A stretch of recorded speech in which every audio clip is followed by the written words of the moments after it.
Assalamualaikum warahmatullahi wabarakatuh. Langkung ti payun, mangga urang sami-sami panjatkeun puji sareng syukur ka Gusti Anu Maha Suci anu tos masihan kasehatan ka urang sadaya. Sholawat miwah salam mugia tetep dileuleureun ka Kanjeng Nabi Muhammad sallallahu alaihi wasallam, ka para kulawargana, ka para sahabatna, sareng ka urang sadaya salaku umatna. Amin ya rabbal alamin.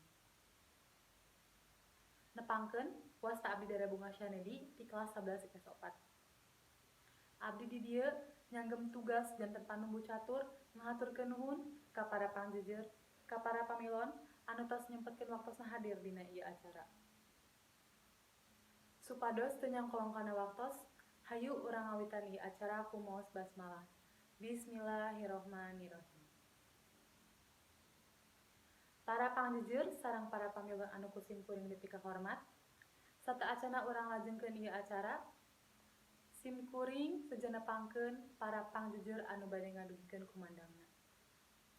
Anu kahiji nyaeta Febriani Azhari anu asalna ti Babakan Koda, Kabupaten Majalengka, boborna ping 20 Februari 2004. Mantena mangrupikeun siswa kelas 11 ti SMA Negeri 1 Majalengka. Anu kadua nyaeta Mutiarah Mahairani anu asalna ti Perum BTN Andirpurna Jaya, Kabupaten Majalengka, boborna ping 24 Maret 2004. Mantena mangrupikeun siswa kelas 11 ti SMA Negeri 1 Majalengka. Acara urang lajengkeun ka ieu sawalah anu judulna Full Day School. Disumanggakeun ka Febriani Azhari kana ngadugikeun kumandangna. Hatur nuhun ka Febriani Azhari anu tos ngadugikeun kumandangna. Saya kacida rupi anu didugikeunana. Kukituna ngabuka pandan urang yen Full Day School teh siswa tiasa diajar optimal diawasan langsung ku guru mata pembimbing pelajaranna. Saterasna urang lajengkeun wae ka Mutiarah Mahairani kana ngadugikeun kumandangna. Hatur nuhun ka Mutiarah Mahairani anu tos ngadugikeun kumandangna. Nurutkeun mantena Full Day School teh ngagaduhan kaluwihan sareng kakurangan.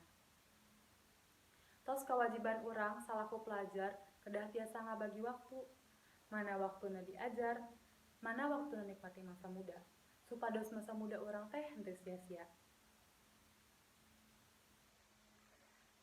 Supados mempersingkat waktos, urang lajengkeun bae kana para pamilon anu bade tumaros.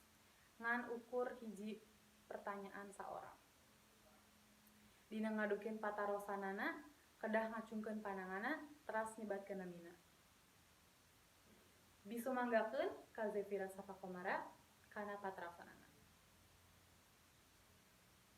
Hatur nuhun ka Zefira Sapakomara kana ngadugikeun patarosanana, anu kirang leuwih isi patarosanana nyaeta ngeunaan kumaha cara urang tiasa ngabagi waktu. Disumanggakeun ka Febriani Azhari kana ngawaler patarosan ti Zefira Sapakomara.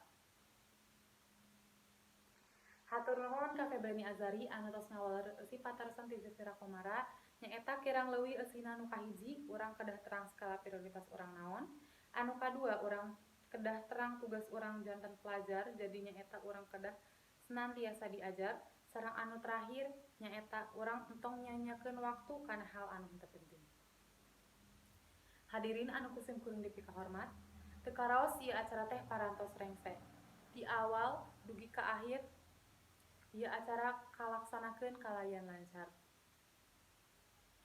Kukituna sim kuring sareng sapara kanca neda hapunten bile aya kalepatan. Mung sakitu nu kapihatur. Wabillahi taufiq wal hidayah. Wassalamualaikum warahmatullahi wabarakatuh.